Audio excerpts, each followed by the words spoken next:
యాదాద్రి భువనగిరి జిల్లా కలెక్టర్ హనుమంతరావు తనదైన శైలిలో జిల్లాలో విద్య వైద్యంపై ప్రత్యేక దృష్టి సారించారు. దీనిలో భాగంగా యాదాద్రి భువనగిరి జిల్లా ప్రభుత్వ ఆసుపత్రిని 3 గంటల పాటు ఆకస్మికంగా తనిఖీ చేశారు. ఇందులో భాగంగా సమయపాలన పాటించని 63 మందికి విధులకు గైర్హాజరైన 19 మందికి షోకాజ్ నోటీసులు జారీ చేశారు. మొత్తంగా 82 మందికి షోకాజ్ నోటీసులు జారీ చేశారు. ఆసుపత్రిలో వివిధ అభివృద్ధి పనులు అసంపూర్తిగా ఉన్నాయని కాంట్రాక్టర్పై ఆగ్రహాన్ని వ్యక్తం చేశారు. శానిటేషన్ సరిగ్గా లేకపోవడం వలన సంబంధిత శానిటేషన్ సిబ్బందిపై ఆగ్రహం వ్యక్తం చేశారు. ఆసుపత్రిలోని ప్రతి వార్డు కలిగి తిరిగి క్షుణ్ణంగా పరిశీలించారు.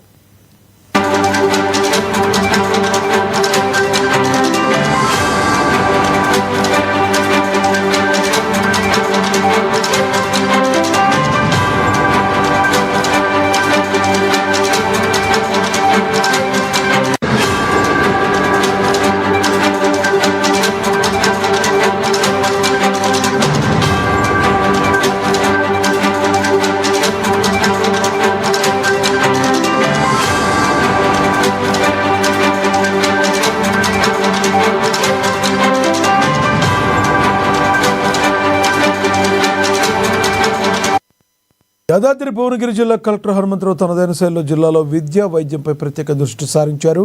దీనిలో భాగంగా యాదాద్రి భువనగిరి జిల్లా ప్రభుత్వ ఆసుపత్రిని 3 గంటల పాటు ఆకస్మికంగా తనిఖీ చేశారు.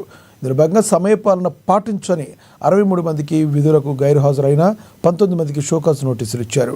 మొత్తంగా 82 మందికి షోకాజ్ నోటీసులు జారీ చేశారు. ఆసుపత్రులు వివిధ అభివృద్ధి పనులు అసంపూర్తిగా ఉన్నాయని కాంట్రాక్టర్పై ఆగ్రహం వ్యక్తం చేశారు.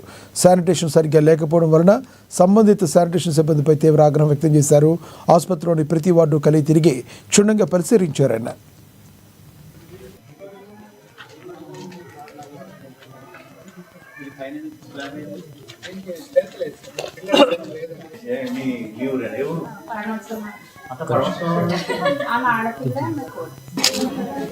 అలా